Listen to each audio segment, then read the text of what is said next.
Very good morning student. Last एक हफ्ते से हम देख रहे हैं non profit concern. Problem number 6 से स्टार्ट किया था और अभी तक प्रॉब्लम नंबर 11 तक हमारा कंप्लीट हो चुका है। Today will see problem number 12। So let's see. Comment box में ज़्यादा कमेंट्स नहीं है, सो इसका मतलब आपको कोई डाउट नहीं है। अगर डाउट होगा तो please ask in comment box, surely I will give the answer. So let's start. See question number 12, account of library. Following is the receipt and payment of Dhananjay library Mumbai. ये मुंबई की एक लाइब्रेरी है जिसका उन्होंने रिसीट एंड पेमेंट हमें दिया है। ठीक है, for the year ended 31 March 2026। Date बहुत इंपॉर्टेंट होती है क्योंकि आउटस्टैंडिंग, एडवांस, सब्सक्रिप्शन के वक्त ये सब हमें तब जरूरत होती है। ठीक है, तो हमारा रिसीट एंड पेमेंट 31 मार्च 2020 है। इसका मतलब हमारी बैलेंस शीट भी 31 मार्च 2020 होगी। Okay, so now this is receipt and payment. As you know, receipt and payment is just real account, means debit cash comes in and credit cash goes out. तो मैंने आपको ये ट्रिक भी दिया था कि R for receipt and R for real account। तो ये बहुत बार फिल इन द ब्लैंक्स या ट्रू एंड फॉल्स में पूछते हैं कि receipt and payment is a dash account. So receipt and payment is a real account. And जो बनाने जा रहे हैं हम income and expenditure, that is called nominal account. Okay, so please ये थोड़ा सा ध्यान रखना है आपको।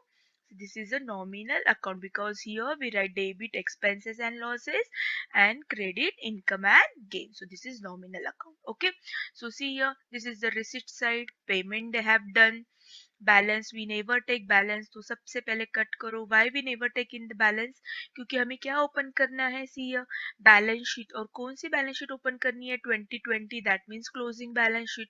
अगर क्लोजिंग बैलेंस शीट है तो उसमें क्लोजिंग बैलेंस आना चाहिए। जैसे कि ये क्लोजिंग बैलेंस है, देखो C D carry down. So closing हम लिखेंगे, ओपनिंग नहीं लिखेंगे। Okay, then admission fee income है, subscription, lecture hall, hire charges हो सकता है उनके पास कोई हॉल है और वो चार्जेस मतलब रेंट पे देते हैं। देखो शादी ब्याह के लिए देते हैं रेंट पे, तो उनका भी इसका भी इनकम होगा उन्हें। Miscellaneous income, interest on investment, कोई इन्वेस्टमेंट की होगी और उस पे उन्हें इंटरेस्ट मिला होगा। So this are their income. Okay, तो इस तरह से ये जो लाइब्रेरी है उसका इनकम सोर्स ये सब है। Okay, now will move to the payment side. Payment अब ऑफ कोर्स लाइब्रेरी है तो वहां पे लाइब्रेरियन होगा, प्यून होगा, क्लर्क होगा। सो दे नीड टू पे सैलरी। सो ये खर्चा है।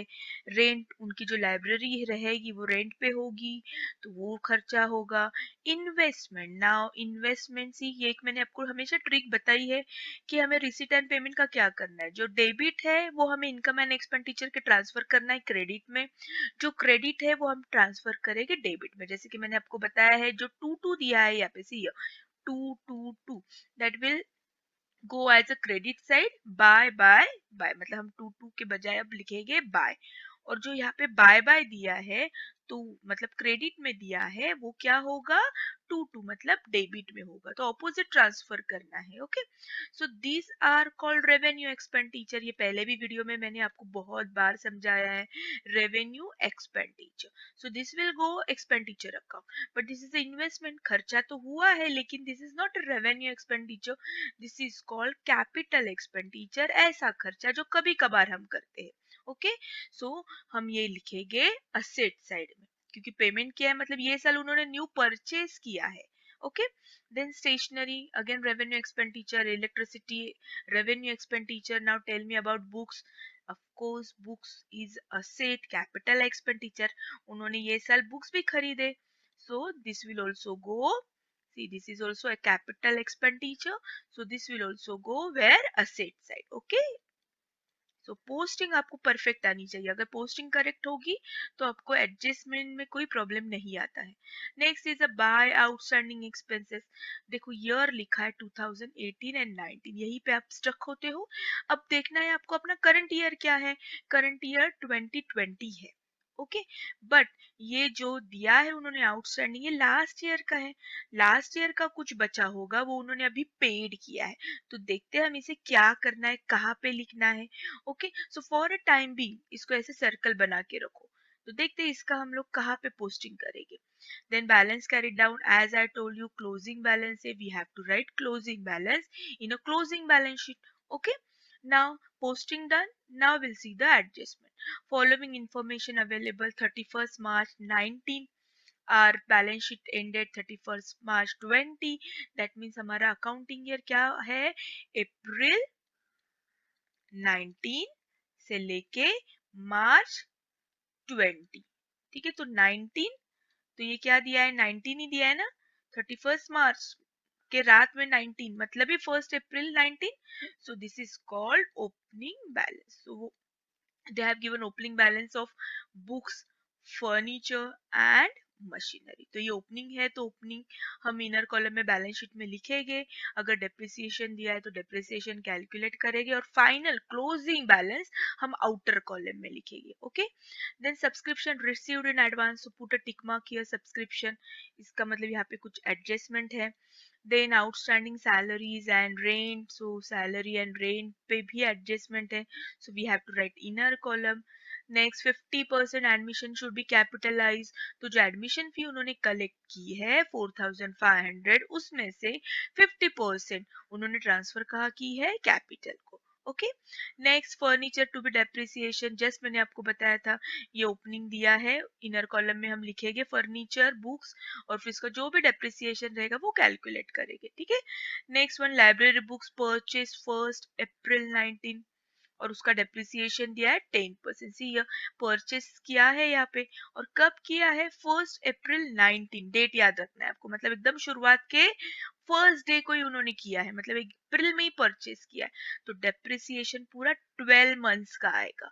ओके, अगर उन्होंने अक्टूबर दिया होता है यहाँ पे purchase on October, so will take 6 months. If they take July will take 9 months, if they said January will take 3 months. तो यहाँ पे उन्होंने अप्रैल दिया है, दैट मीन्स हमें डेप्रिसिएशन पूरा 12 मंथ्स का कैलकुलेट करना है। Okay, finally last is investment purchase on 1st April 19, again see यहाँ इन्वेस्टमेंट भी परचेस की थी, वो भी इन्वेस्टमेंट क्या की उन्होंने, शुरुआत में ही की, फर्स्ट डे ही की, 1st अप्रैल 19। तो इसका भी कुछ इंटरेस्ट होगा, देखो यहाँ पे इंटरेस्ट दिया है, वो भी हम कितने मंथ्स के लिए लोगे, 12 मंथ्स। दैट इज वाई मैंने शुरुआत में ही आपको कहा है कि dates are very important, date पे हमें ये सब कैलकुलेशन करना है। Okay, so now will start, see कौन सा अकाउंट हमें क्रिएट करना है। We have to write here, देखो मैंने कैसे ऊपर लिखा है heading, Dhananjay in the books of Dhananjay library Mumbai, income expenditure for the year ended 31st March 20। Okay, so this is the debit side and this is the credit side. Okay, next is the balance sheet, balance sheet भी हमें liability asset लिखना है। Now will start with the receipt side. चलो अब हमारी trick, हमारी non profit में trick क्या है, we have to do this all debit, we have to transfer this credit side, that means ये जो 2 है वो बाय होगा।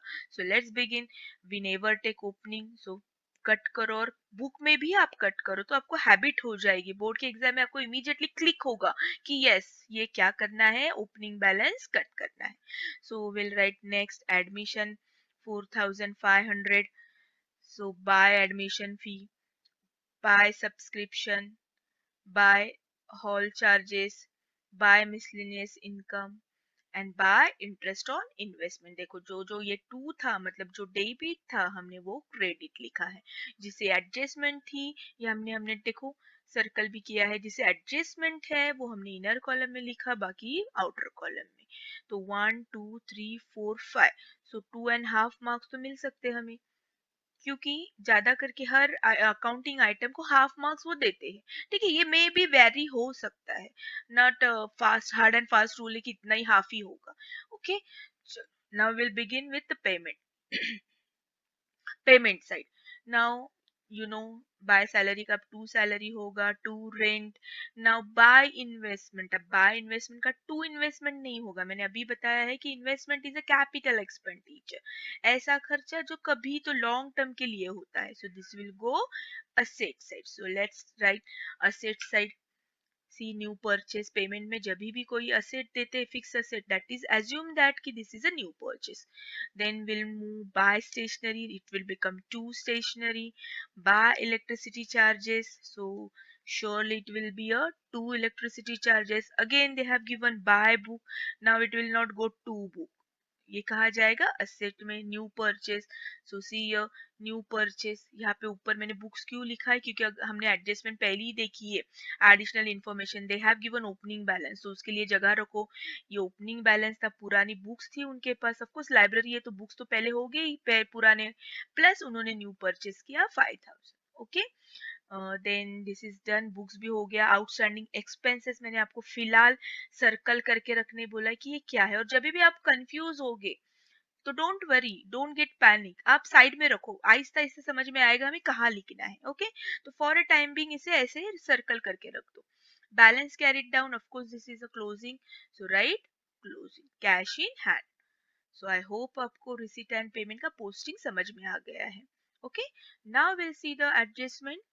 You are required to prepare income expenditure balance sheet. Following is the information. Now first 31st March 19, that means this is a closing balance. So chalo books ka closing balance karo, put 50,000.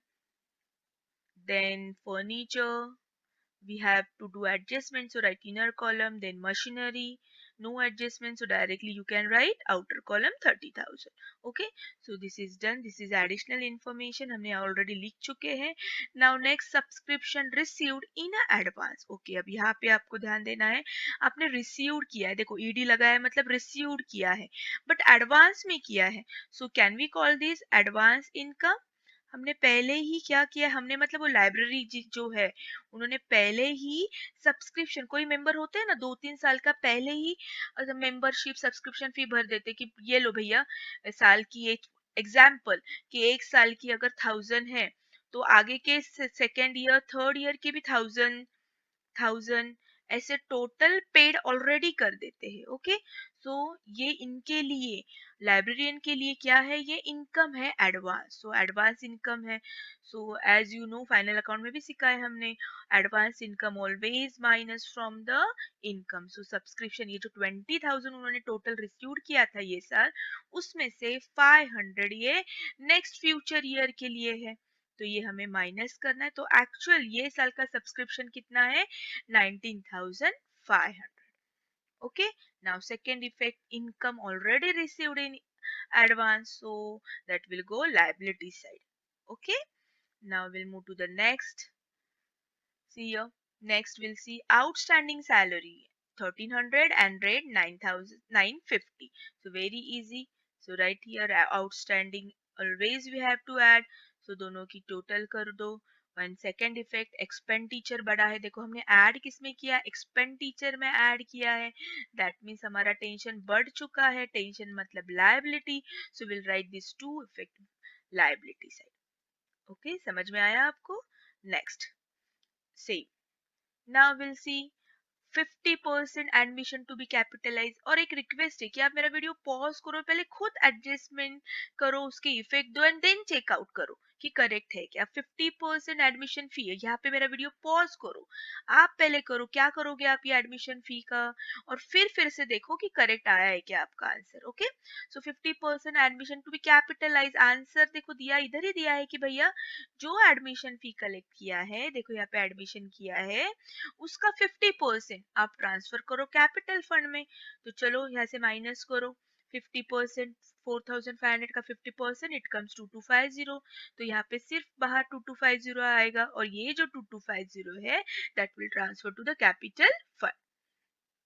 Okay, now next furniture, this is also done. Now furniture to be depreciate 10%, तो furniture पे हमें depreciation है निकालना है, already ये इन्होंने opening balance दिया है, दैट मीन्स ये पुराना फर्नीचर है, पुराने फर्नीचर पे भी always calculate for a 12 months, तो इससे वेरी सिंपल 10% 650।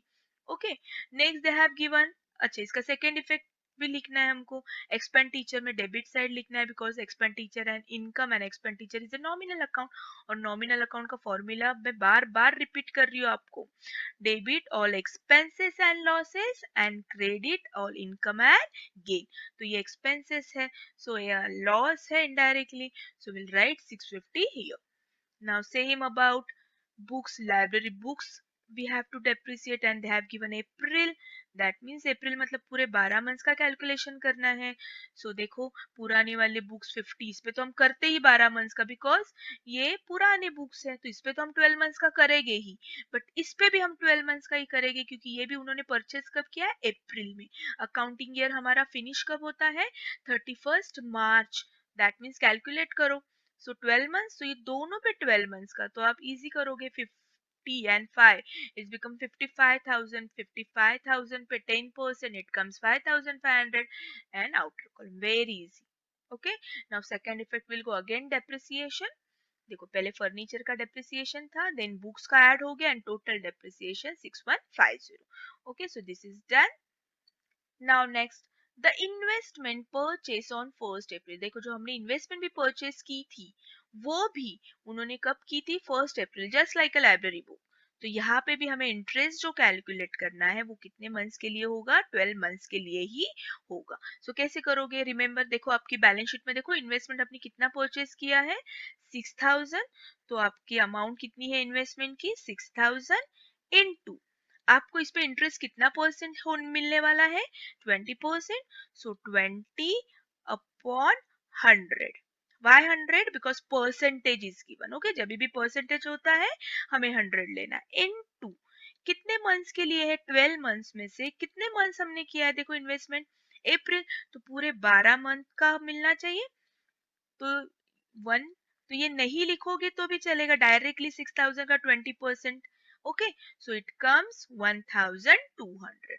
बट हमें टोटल इंटरेस्ट 1200 मिलना चाहिए था, लेकिन अगर आपने देखा है या तो ऑलरेडी हमने 900 तो रिसीव किया है. ठीक है, 900 तो ऑलरेडी रिसीव किया है, हमें टोटल कितना मिलना चाहिए था, 1200. कितना आंसर आ गया इसका, 1200. अगर आप कैलकुलेशन करोगे तो आपको समझ में आएगा, ये 2 जीरो यहाँ से चले गए, 6 2 जा 12 और ये 2 जीरो, सो 1200. सो राइट आउटर कॉलम 1200. ठीक है, इसका मतलब 300 है वो आउटस्टैंडिंग है. सो ऐड आउटस्टैंडिंग. देखो कभी कभार ये अमाउंट वो हमें देते हैं और ये हमें कैलकुलेशन करना होता है. अब उन्होंने क्या किया, ये हमें दिया है और उल्टा कैलकुलेशन करने बोला है. तो 1200, तो टोटल इंटरेस्ट हमें कितना मिलने वाला था, 1200. बट उसमें से हमें कितना मिला ऑलरेडी, 900. ये कहाँ से अमाउंट मिली, तो ये हमको रिसीट एंड पेमेंट में चेक करो, देखो है पोस्टिंग के वक्त हमने किया है. सो अब सिर्फ कितना आना बाकी है हमें इंटरेस्ट इन्वेस्टमेंट पे, 300. सो this is called outstanding investment interest. ठीक है, सो इनकम ऐड हो चुका है, इनकम में हमने ऐड किया है, सो अच्छी बात है. That means asset side we are going to receive in future, so we have to add here. Okay, so 6300 investment में ऐड करो. अगर ये आपने अलग सेपरेटली यहाँ पे नीचे लिखा तो भी कोई प्रॉब्लम नहीं है. ओके, यहाँ पे अगर आपको यहाँ ऐड नहीं करना है तो यहाँ पे भी लिख सकते हो, लेकिन करेक्ट वी कैन से कि करेक्ट यही है कि आप यही पे लिखो. Okay, so next, I hope सब समझ में आ गया है आपको. सी एडजस्टमेंट चेक करो, कुछ लेफ्ट आउट है क्या, नहीं. लेकिन एक बात मिसिंग है, तो अगर आपने नोटिस किया होगा तो कुछ तो बात मिसिंग है जो जिसके बिना हमारी बैलेंस शीट कंप्लीट ही नहीं होगी. ओके, सो कैपिटल फंड दिया है क्या, देखो. देखो लास्ट वाले प्रॉब्लम में I don't remember now, problem number may be 9 और 10, न्यू फर्म थी, न्यूली स्टार्टेड. तो of course newly started firm है तो कैपिटल फंड तो होगा ही नहीं, क्योंकि कैपिटल फंड वो कैसे क्रिएट करते हैं, कभी डोनेशन की अमाउंट ट्रांसफर करके करते हैं, कभी सब्सक्रिप्शन की थोड़ी सी अमाउंट ट्रांसफर कर कर करते हैं, कभी मेंबरशिप की अमाउंट ट्रांसफर करते हैं, फिर उसके बाद सरप्लस होगा तो सरप्लस ट्रांसफर करते हैं, और इस तरह से कैपिटल फंड क्या होता है, क्रिएट होता है. तो जब अगर न्यूली फर्म है तो न्यूली फर्म के पास तो ये रहेगा ही नहीं सब कुछ, जो शुरुआत है उनकी, तो कैपिटल फंड नहीं होगा. बट यहाँ पे ऐसे कुछ लिखा नहीं है कि न्यूली फर्म है, और न्यूली फर्म अगर होती तो ये ओपनिंग बैलेंस वगैरह कुछ होता ही नहीं. लेकिन यहाँ पे बुक का ओपनिंग बैलेंस दिया है, फर्नीचर का दिया है, इससे ही हमें पता चलता है ये तो फर्म क्या है, ओल्ड है. ओल्ड एनपीओ है, नॉन प्रॉफिट कंसर्न है या ऑर्गेनाइजेशन है. तो अगर ओल्ड एनपीओ है तो कैपिटल फंड तो मस्ट है, लेकिन यहाँ पे तो कैपिटल फंड दिया ही नहीं है कहीं पे. तो विदाउट कैपिटल फंड हमारी बैलेंस शीट तो टैली होगी ही नहीं. तो फिर क्या करना है, तो आज हम एक नया वर्किंग नोट सीखने वाले हैं. सी हियर, क्या दिख रहा है आपको यहाँ पे? Opening balance sheet. यहाँ पे हेडिंग लिखो वर्किंग नोट, ये वर्किंग नोट में आएगा आपका। ओके,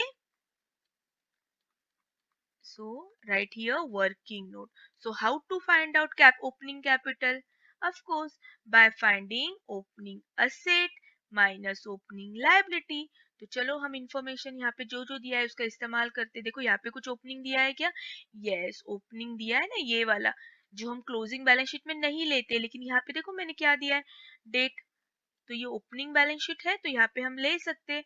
और यहाँ हम फर्स्ट टाइम ये वर्किंग नोट कर रहे, क्यों कर रहे? बिकॉज ये capital fund is absent, they have not given capital fund. But अभी तक के जितने भी प्रॉब्लम हमने देखे थे उन्होंने कैपिटल फंड दिया था। ये पहले बार हम वर्किंग नोट कर रहे, क्यों? क्योंकि कैपिटल फंड यहाँ पे हमें खुद को फाइंड आउट करना है। ओके, तो फाइंड आउट कैसे करना है? ओपनिंग कैपिटल कैसे फाइंड आउट करोगे? 11 में पढ़ा है हमने, असेट माइनस लायबिलिटी। कैपिटल मतलब क्या? देखो अगर 11th को आपको याद रहेगा तो हम कैपिटल कैसे फाइंड आउट करते हैं? Asset minus liability. सो जो भी असेट है, opening asset minus opening liability will get opening capital fund. तो देखो ये हम इस्तेमाल कर सकते हैं यहाँ पे। तो 5000 लिखो। ठीक है, ये सब रफ में करना है। और कुछ ओपनिंग दिया है क्या यहाँ पर? देखो, यस, ये भी लास्ट ईयर का था ना, मैंने जो आपको सर्कल के कहा था कि सर्कल करो। सो ये भी हम कहाँ लिखेंगे? ये आउटस्टैंडिंग है तो लायबिलिटी में लिखेंगे, लास्ट ईयर का था। ओके, और कहाँ पे दिया? देखो नीचे यहाँ पे सब इंफॉर्मेशन दी है, ओपनिंग बुक्स, फर्नीचर, मशीनरी। तो चलो ये भी लिखो। And finally we get opening, this all are opening ऐसे। डोंट वरी, ये बहुत बार नहीं पूछा है बोर्ड में, लेकिन प्रैक्टिस आपको जरूर करके जाओ। तो ये सब ओपनिंग है, इसकी सबकी total it's comes here 91,500 minus 500, opening asset minus opening liability will get capital fund। तो इस तरह से हमने कैपिटल फंड ये प्रॉब्लम में खुद फाइंड आउट किया है। ओके, तो एक बार ये प्रॉब्लम को सर्कल करो, स्टार मार्क करो, और एक बार जाने से पहले, एग्जाम जाने से पहले जरूर देख कर जाना है। ओके, चलो, so will get now capital fund 91,000। चलो यहाँ पे लिखो 91,000। okay, now it's time to close. अब close very easy, just debit credit minus करो, will get the surplus. Book में चेक करो सरप्लस मिला है क्या, then surplus always we have to add. Then amount final comes 93,550, capital fund आ गया है। Okay, and now it's get tally. I hope आपको समझ में आ चुका है। और एक ट्रिक आपको मैं बताती हूँ कैपिटल फंड की, जो हमेशा काम नहीं आएगी, लेकिन ठीक है, ट्राई तो करने में हर्ज नहीं है। तो देखो सिंपल है, अगर आप श्योर हो कि ये सब करेक्ट है आपका, see again I am repeating, if you are sure कि ये सब करेक्ट है हमारा, तो इसकी टोटल कितनी आ रही है? 96,300। तो हम दोनों साइड 96,300 लिखेंगे, प्लस ये तो हमको मिल चुका है, तो ये सब की टोटल हम करेंगे। ओके, माइनस करेंगे तो ऑटोमेटिकली ये बैलेंस आपको मिल जाएगा। तो आप लिख लो यहाँ पे 91,000 हो गई आपकी बैलेंस शीट। ठीक है, लेकिन ये हमेशा ट्रिक काम नहीं आएगी, ये इमरजेंसी में जब हम पे टाइम नहीं है, पेपर हमारा बहुत लिखना है बाकी है, तब ये थोड़ी सी ट्रिक यूज कर सकते हो। ओके, बट रूल भी आपको पता होना चाहिए ये कैसे आया है। ओके, सो आई होप आप एंजॉय कर रहे हो non profit concern. Comment box में लिख लीजिए आपको नेक्स्ट चैप्टर कौन सा चाहिए, तो उस हिसाब से मैं प्रिपेयर करूंगी। So thank you so much, have a nice day, bye bye.